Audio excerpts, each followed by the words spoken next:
प्रधानमंत्री जी, INDI alliance संपत्ति redistribution की बात कर रही है। आपको क्या लगता है ये मुमकिन है, और जो ये देश के जो मतदाता हैं ऐसी प्लान से प्रभावित होंगे? इसको टुकड़ों में नहीं देखना चाहिए, उनकी पूरी थॉट प्रोसेस के साथ जोड़ करके देखना चाहिए। जब उनका मैनिफेस्टो तो आया तब मैंने कहा था कि मैनिफेस्टो पूरी तरह मुस्लिम लीग की छाप है उस पर। डॉक्टर मनमोहन सिंह जी का बयान था, और जिस मीटिंग में मैं मौजूद था उसमें उन्होंने कहा था कि भारत की संपत्ति पर पहला अधिकार मुसलमानों का है।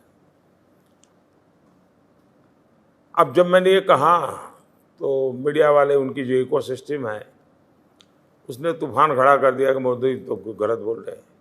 तो मैंने 2 दिन के बाद मनमोहन सिंह जी की प्रेस कॉन्फ्रेंस ला करके रख दी, तो फिर वो बोलते बंद हो गए। तो ये एक घटना। अब उनके मैनिफेस्टो में कहा गया है कि अब ठेके में भी आरक्षण होगा, कॉन्ट्रैक्ट सिस्टम में। मतलब कहीं ब्रिज बन रहा है तो ब्रिज किस आधार पर आज दिया जाता है? जो कंपनी लेना चाहती है उसमें रिसोर्सफुल है कि नहीं, एक्सपीरियंस है कि नहीं, कैपेबिलिटी है कि नहीं है, वे इस काम को समय पर करने की उनकी क्षमता है कि नहीं है।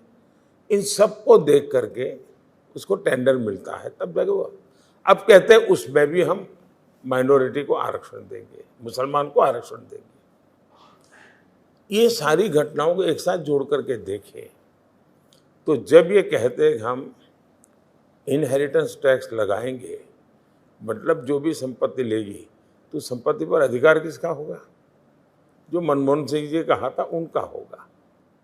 अगर ये सीधा सीधा पूरा कैनवास पर रखो तो इसका लॉजिक यही निकलता है। ये देश कैसे स्वीकार करेगा?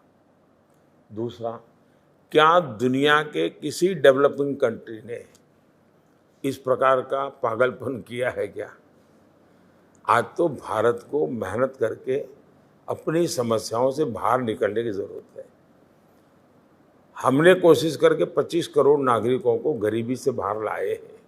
हमें ये कोशिश करनी चाहिए। पहले जहां सैकड़ों स्टार्टअप्स थे, आज 1.25 लाख से ज़्यादा स्टार्टअप्स हैं, यूनिकॉर्न्स हैं। आपको समाज में ताकत बढ़े उस दिशा में जाना चाहिए, और वही एक सही परिणाम है।